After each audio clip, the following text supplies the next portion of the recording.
اللہ سبحانہ و تعالی کچھ ایسے پاکیزہ بندوں کو چن لیتا ہے جو اس کے حبیب صلی اللہ علیہ وسلم سے ایسا عشق کرتے ہیں کہ اپنا سب کچھ قربان کر دیتے ہیں۔ یہ عشق رسول عطیہ الہی ہے۔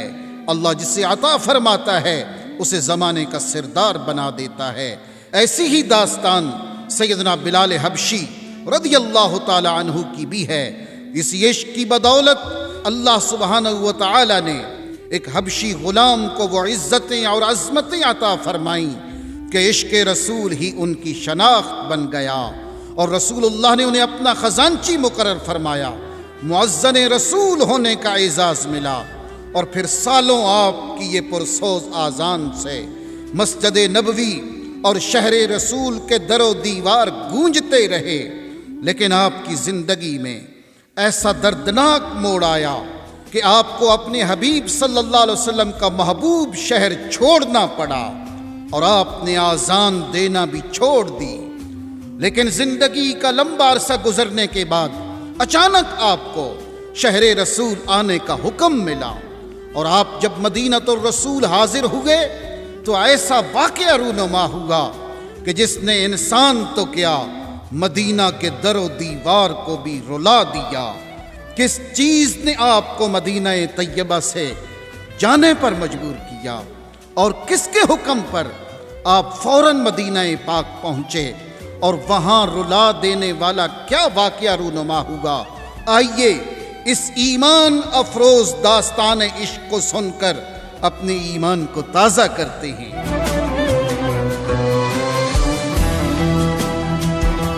الحمدللہ رب العالمین، وصلی اللہ علی سیدنا محمد وعلی آلہ وصحبہ وسلم اجمعین۔ یہ کہانی ہے ایک حبشی غلام کی جو اپنے نسب کے اعتبار سے تو غلام تھا لیکن ملت اسلام کا آقا کہلایا۔ اس حبشی غلام کا نام سیدنا بلال رضی اللہ تعالی عنہ ہے۔ آپ کے والد کا نام رباح اور والدہ کا نام حمامہ رضی اللہ تعالی عنہ تھا۔ آپ کے والدین غلام تھے، اور اسی غلامی میں سیدنا بلال رضی اللہ تعالی عنہ مکہ مکرمہ میں پیدا ہوئے۔ آپ قریش کے سردار امیہ بن حلف کے غلام تھے، اور ان چند خوش نصیبوں میں شامل ہیں جو شروع میں ہی آپ صلی اللہ علیہ وسلم پر ایمان لے آئے تھے۔ طریقہ برہانیہ کے شیخ طریقت امام اہل بیت سیدی امام فخر الدین شیخ محمد عثمان عبد البرہانی سیدنا بلال حبشی رضی اللہ تعالی عنہ کے قبول اسلام کا واقعہ اپنی کتاب احسن القصص میں یوں بیان فرماتے ہیں کہ اسلام کے ابتدائی ایام تھے۔ ایک روز نبی کریم صلی اللہ علیہ وسلم اور سیدنا ابو بکر صدیق رضی اللہ تعالی عنہ مکہ والوں سے دور ایک غار میں تشریف فرما تھے، اور سیدنا بلال حبشی رضی اللہ تعالی عنہ ان پہاڑوں میں بکریاں چراتے تھے۔ جب سیدنا بلال بکریوں کا ریوڑ لے کر وہاں سے گزرے تو نبی کریم صلی اللہ علیہ وسلم غار سے باہر تشریف لے آئے اور فرمایا، اے چرواہے کیا دودھ ہے؟ تو سیدنا بلال نے عرض کی کہ میرے پاس ایک بکری میں دودھ ہے، اور وہ میری ضرورت کے لیے ہے، اور اگر آپ پسند فرمائیں تو میں وہ دودھ آپ کو دے دوں۔ نبی کریم صلی اللہ علیہ وسلم نے فرمایا، اس بکری کو لے آؤ۔ پھر آپ صلی اللہ علیہ وسلم نے ایک بڑے پیالے میں خود اس بکری کا دودھ دوہا اور خوب جی بھر کے پیا۔ پھر آپ صلی اللہ علیہ وسلم نے دودھ دوہا اور سیدنا ابو بکر صدیق نے جی بھر کے پیا، اور پھر تیسری مرتبہ آپ صلی اللہ علیہ وسلم نے دودھ دوہا اور سیدنا بلال کو بھی جی بھر کر پلایا۔ پھر جب بکری کو چھوڑا تو اس کے تھن پہلے سے زیادہ بھرے ہوئے تھے۔ پھر آپ صلی اللہ علیہ وسلم نے سیدنا بلال کو اپنے پاس بلا کر فرمایا، اے بلال میں اللہ کا رسول ہوں، تمہاری اسلام کے متعلق کیا رائے ہے؟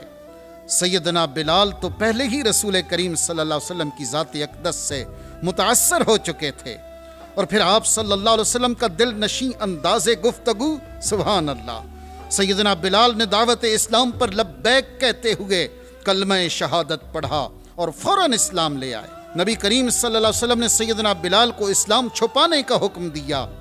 اس وقت سیدنا بلال حبشی رضی اللہ عنہ کی عمر مبارک 28 برس تھی۔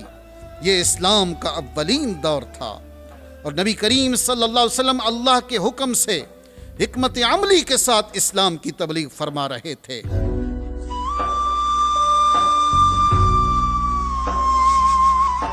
امیہ بن حلف نے جلد ہی محسوس کر لیا کہ اس کا غلام بلال تو نبی کریم صلی اللہ علیہ وسلم کا غلام بن گیا ہے اور آپ صلی اللہ علیہ وسلم پر ایمان لے آیا ہے۔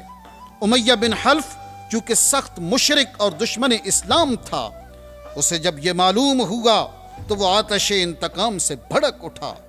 سیدنا بلال کو اپنے پاس بلایا اور ان سے پوچھا کہ مجھے بتایا گیا ہے کہ تو نے لات و منات اور عزا سے منہ پھیر لیا ہے اور کوئی معبود تلاش کر لیا ہے، کیا یہ بات سچ ہے؟ سیدنا بلال فوراً بولے، ہاں، میں محمد صلی اللہ علیہ وسلم کے دین حق پر ایمان لے آیا ہوں اور اس اللہ کو معبود حقیقی مانتا ہوں جس کا پتہ مجھے میرے آقا و مولا محمد مصطفیٰ صلی اللہ علیہ وسلم نے مجھے دیا ہے۔ امیہ بن حلف نے سیدنا بلال کا یہ بے باک جواب سنا تو سر سے پاؤں تک بدن میں آگ لگ گئی کہ ایک غلام ہوتے ہوئے اس قدر بے باکی۔ وہ برداشت نہ کر سکا، شدید غصے میں کہنے لگا، بلال، اس دین سے باز آ جا ورنہ تجھے شدید عذاب سے دوچار کر دوں گا۔ بلال تو ایمان کی حلاوت پا چکے تھے، وہ کہاں پیچھے ہٹنے والے تھے۔ عشق مصطفیٰ صلی اللہ علیہ وسلم کی پاداش میں امیہ نے سیدنا بلال پر ظلم و ستم کے پہاڑ توڑنا شروع کر دیے۔ مکہ کی یہ زمین اپنی گرمی کی وجہ سے مشہور تھی، وہ دھوپ میں تانبے کی طرح گرم ہو جاتی تھی۔ امیہ سیدنا بلال رضی اللہ تعالی عنہ کو شدید دھوپ میں تپتی ہوئی زمین پر لٹا دیتا اور کبھی آپ کے سینے پر بھاری بھرکم پتھر رکھتا تو کبھی آپ کو دہکتے ہوئے انگاروں پر لٹا دیتا۔ آپ کے بدن کی چربی پگھل پگھل کر انگارے بجھا دیا کرتی تھی، لیکن آپ کے سینے میں عشق رسول صلی اللہ علیہ وسلم کی وہ شمع روشن تھی کہ ظلم و ستم کی کوئی آندھی اسے بجھا نہ سکی۔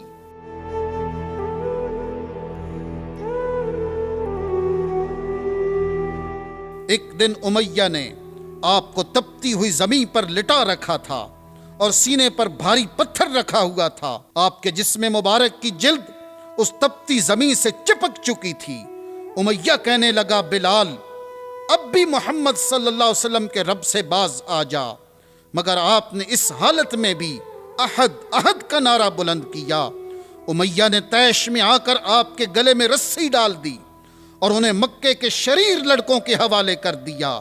نادان لڑکے آپ کو مکہ کی وادی میں گھسیٹتے پھرتے اور انگاروں کی طرح تپتی ریت پر اوندھے منہ ڈال دیتے اور آپ پر پتھروں کا ڈھیر لگا دیتے، لیکن عشق رسول صلی اللہ علیہ وسلم کی مستی میں ایسے گم تھے کہ جب بھی وہ ہوش میں رہتے احد احد پکارتے رہتے حتیٰ کہ بے ہوش ہو جاتے۔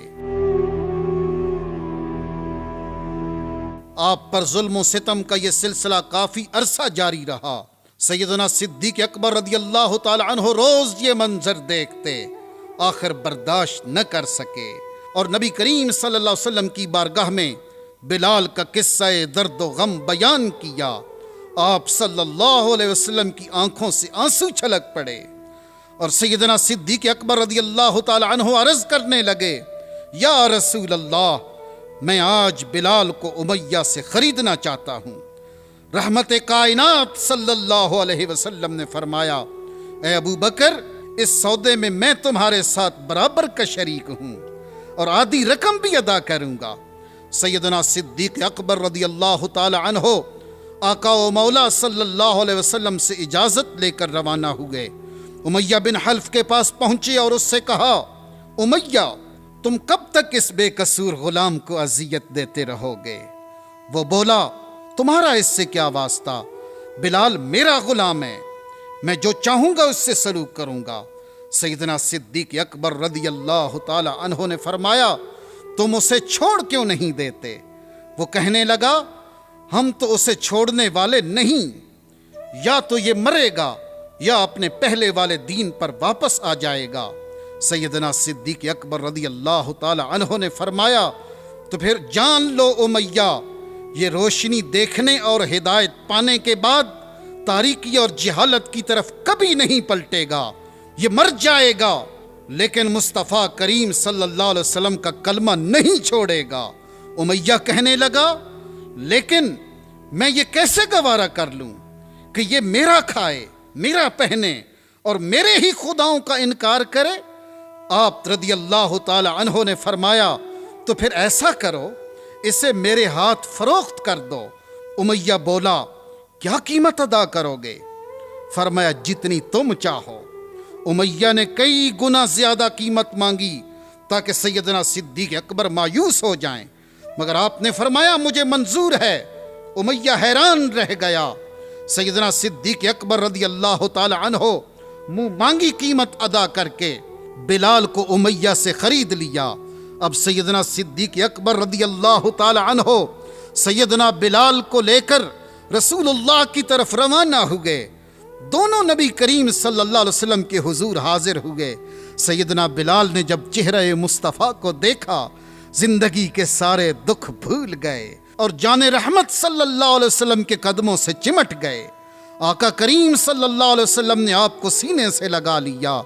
پھر آپ صلی اللہ علیہ وسلم نے صدیق اکبر سے فرمایا میں نے تمہیں کہا تھا کہ بلال کو خرید لاؤ اور میں آدھی رقم ادا کروں گا۔ سیدنا ابو بکر صدیق رضی اللہ تعالی عنہ نے عرض کی یا رسول اللہ، میں نے تو بلال کو آزاد کر دیا ہے۔ آزادی کے بعد سیدنا بلال نے اپنے آپ کو رسول اللہ صلی اللہ علیہ وسلم کی خدمت کے لیے وقف کر دیا۔ آپ رسول کریم صلی اللہ علیہ وسلم کے ساتھ چلتے رہتے، اور جب نبی کریم صلی اللہ علیہ وسلم اپنے گھر تشریف لے جاتے تو سیدنا بلال باہر بیٹھ جاتے۔ انتظار کے لمحات طویل ہوتے یا مختصر، جب آپ صلی اللہ علیہ وسلم گھر سے باہر نکلتے تو سیدنا بلال آپ کی معیت میں پھر پیچھے پیچھے چل پڑتے۔ نبی کریم صلی اللہ علیہ وسلم نے آپ کو اپنا خزانچی بنا لیا۔ کسی کو کچھ عطا کرنا ہوتا تو بلال کو بلایا جاتا، اور سفر میں نبی کریم صلی اللہ علیہ وسلم کے کھانے پینے کا انتظام بھی سیدنا بلال ہی کے سپرد ہوتا تھا۔ مدینہ منورہ کی ابتدائی زندگی میں جب نماز کے لیے اذان دینے کا طریقہ مقرر ہوا اور کسی کو مؤذن مقرر کرنے کی باری آئی تو نبی کریم صلی اللہ علیہ وسلم کی نظر انتخاب سیدنا بلال پر ہی ٹھہری۔ آپ صلی اللہ علیہ وسلم نے سیدنا بلال کو اذان دینے کا حکم فرمایا، اور سیدنا بلال رضی اللہ تعالی عنہ نے نبی کریم صلی اللہ علیہ وسلم کے بالکل سامنے کھڑے ہو کر اسلام کی سب سے پہلی اذان دی۔ اللہ اکبر اللہ۔ پھر نبی کریم صلی اللہ علیہ وسلم کے وصال تک آپ رضی اللہ تعالی عنہ نے یوں اذانیں دیں کہ عرب و عجم میں آپ مؤذن رسول کے لقب سے مشہور ہو گئے۔ فتح مکہ کے دن جب وہ سارے سردار اور ظالم لوگ جو رسول کریم صلی اللہ علیہ وسلم اور آپ کے غلاموں کو بیت اللہ میں نماز پڑھنے نہیں دیتے تھے اور ظلم و ستم کرتے تھے، آج وہ سب مجرموں کی طرح سر جھکائے صحن کعبہ میں نبی کریم صلی اللہ علیہ وسلم کے سامنے کھڑے تھے۔ ادھر نماز کا وقت ہو گیا۔ اللہ کے حبیب صلی اللہ علیہ وسلم نے فرمایا بلال کعبہ کی چھت پر چڑھ جاؤ اور آذان دو۔ یہ وہی بلال ہیں جن کے گلے میں رسی ڈال کر اس شہر مکہ کی گلیوں میں گھسیٹا جاتا تھا، جن کے پاس بیٹھنا بھی کوئی پسند نہیں کرتا تھا۔ نبی کریم صلی اللہ علیہ وسلم کے دامن رحمت سے وابستہ ہوئے تو اللہ نے وہ شان عطا فرمائی کہ وہی بلال آج کعبے کی چھت پہ کھڑے ہیں، اور سارے قریشی سردار مجرموں کی طرح نیچے کھڑے ہیں، اور بلال کعبہ کی چھت پر کھڑے ہو کے یہ سوچ رہے ہیں کہ میں نے مسجد نبوی میں آذان دی تو چہرہ کعبے کی سمت کیا، میں نے بدر و احد کے میدانوں میں آذانیں دیں تو چہرہ کعبے کی سمت کیا، میں نے جہاں جہاں بھی آذان دی چہرہ اسی کعبے کے سمت کیا، لیکن جس کعبے کی طرف منہ کر کے ساری عمر آذانیں دیتا رہا ہوں، آج وہ کعبہ تو میرے قدموں تلے ہے، آج میں اپنا منہ کس جانب کروں؟ بلال کے عشق نے جواب دیا، بلال ساری عمر کعبے کی طرف منہ کر کے آذانیں دی ہیں، آج خود کعبے کی چھت پر کھڑے ہو اور اللہ کے حبیب صلی اللہ علیہ وسلم کے رخ انور کی جانب منہ کر کے آذان دو، جو کعبے کا بھی کعبہ ہیں آپ رضی اللہ تعالی عنہ نے نبی کریم صلی اللہ علیہ وسلم کی جانب چہرہ کر لیا اور یوں کعبے کی چھت پر کھڑے ہو کر آذان دی، اشہد ان محمد رسول اللہ۔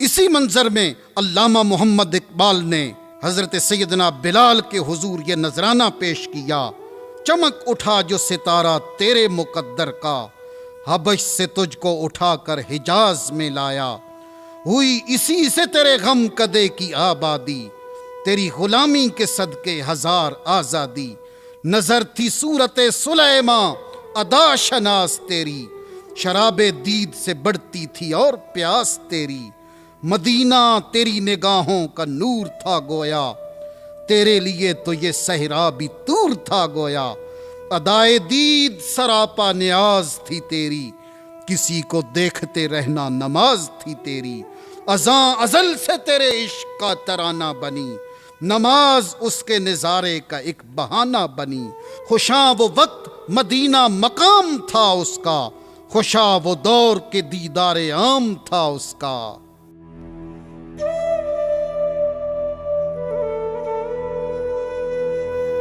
11 ہجری میں نبی کریم صلی اللہ علیہ وسلم کا وصال ہوا۔ وصال نبوی کا سانے تمام صحابہ کرام کے لیے بہت بڑا صدمہ تھا۔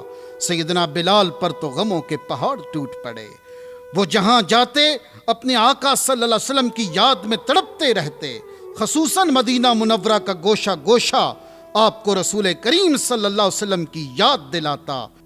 چنانچہ آپ لشکر اسلامی کے ساتھ ملک شام چلے گئے اور آذان دینا بند کر دی۔ طریقہ برہانیہ کے شیخ طریقت امام اہل بیت سیدی امام فخر الدین شیخ محمد عثمان عبدو البرہانی بیان فرماتے ہیں، ملک شام میں آپ کو ایک عرصہ گزر گیا۔ ایک رات آپ سو رہے تھے کہ خواب میں نبی کریم صلی اللہ علیہ وسلم تشریف لے آئے اور فرمایا، او خشتنا یا بلال، اے بلال ہم تمہارے لیے اداس ہیں، ہمیں ملنے کیوں نہیں آتے؟ آپ فوراً بیدار ہوئے اور اسی وقت مدینہ منورہ کے لیے چل نکلے۔ آقا دو جہاں صلی اللہ علیہ وسلم کے شہر مقدس میں حاضر ہوئے۔ اہل مدینہ نے بڑی محبت سے آپ کا استقبال کیا۔ امیر المؤمنین سیدنا عمر فاروق رضی اللہ تعالی عنہ نے آپ کو دیکھا تو بازو پھیلا دیے اور فرمایا، جاء سیدنا، جاء سیدنا، ہمارے سردار آ گئے، ہمارے سردار آ گئے۔ سیدنا بلال وہاں سے سیدھا مسجد نبوی آئے اور روضہ رسول صلی اللہ علیہ وسلم کی زیارت کی اور قبر انور سے لپٹ گئے۔ آپ روتے جاتے تھے اور قبر انور پر اپنا چہرہ ملتے جاتے تھے اور یہی کہتے جا رہے تھے، او خشتنی یا رسول اللہ، او خشتنی یا رسول اللہ، یا رسول اللہ اداس تو میں آپ سے ہوں۔ آپ روتے جاتے اور یہی کہتے جاتے حتیٰ کہ آپ بے ہوش ہو گئے۔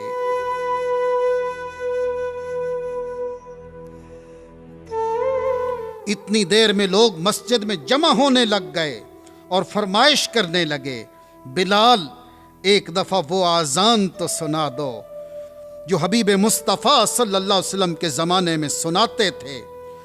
لیکن آپ سب کو معاذرت کرتے تھے۔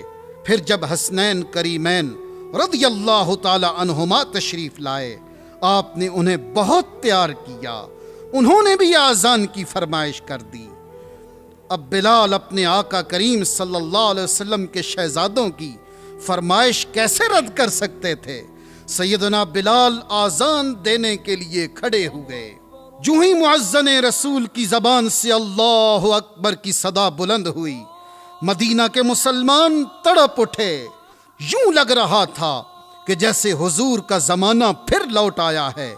جس کے کانوں میں بلال کی آذان کی صدا پہنچی، مرد و زن اپنے گھروں سے نکل کر روتے ہوئے مسجد نبوی کی طرف دوڑے چلے آئے۔ ہر آنکھ اشک بار تھی، ہر دل میں اپنے آقا و مولا صلی اللہ علیہ وسلم کی یاد تازہ ہو گئی۔ ادھر سیدنا بلال کی کیفیت ہی کچھ اور تھی۔ آپ جب نبی کریم صلی اللہ علیہ وسلم کے سامنے آذان دیا کرتے تھے تو جب یہ کلمات ادا کرتے، اشہد ان محمد رسول اللہ، تو بلال نبی کریم صلی اللہ علیہ وسلم کی طرف نظر اٹھاتے اور آپ صلی اللہ علیہ وسلم کو دیکھ کر رسالت کی گواہی دیا کرتے. لیکن آج جب آپ ان کلمات پر پہنچے اور حسب عادت منبر رسول کی طرف نظر اٹھا کر دیکھا تو نظارے بدل چکے تھے. رسول اللہ صلی اللہ علیہ وسلم آپ کو دکھائی نہ دیے. آپ پر اتنا صدمہ طاری ہوگا کہ آپ بے ہوش ہو گئے اور اس سے آگے آذان نہ دے سکے. یہ سیدنا بلال کی زندگی کی آخری آذان تھی. آپ واپس شام چلے گئے اور اس کے بعد آپ نے وصال تک کبھی آذان نہیں دی. جب آپ کے وصال کا وقت آیا تو آپ کی زوجہ رونے لگی اور کہنے لگی ہائے افسوس ہائے افسوس. سیدنا بلال شدید بیمار تھے لیکن آپ نے آنکھیں کھولی اور فرمایا واہ کیا ہی خوشی کا ساماں ہے.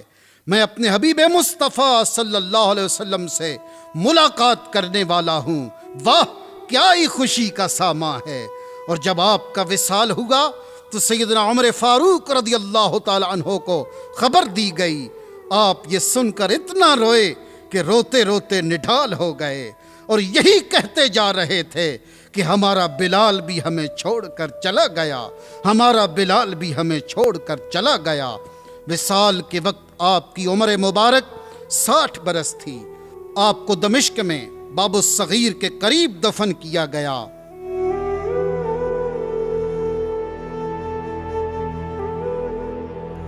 اللہ سبحانہ و تعالی آپ کے عشق رسول کا ایک ذرہ ہمیں بھی عطا فرما دے اور آپ رضی اللہ تعالی عنہ کے صدقے اللہ ہمیں بھی اپنے حبیب صلی اللہ علیہ وسلم کی محبت اور کامل اتباع نصیب فرمائے.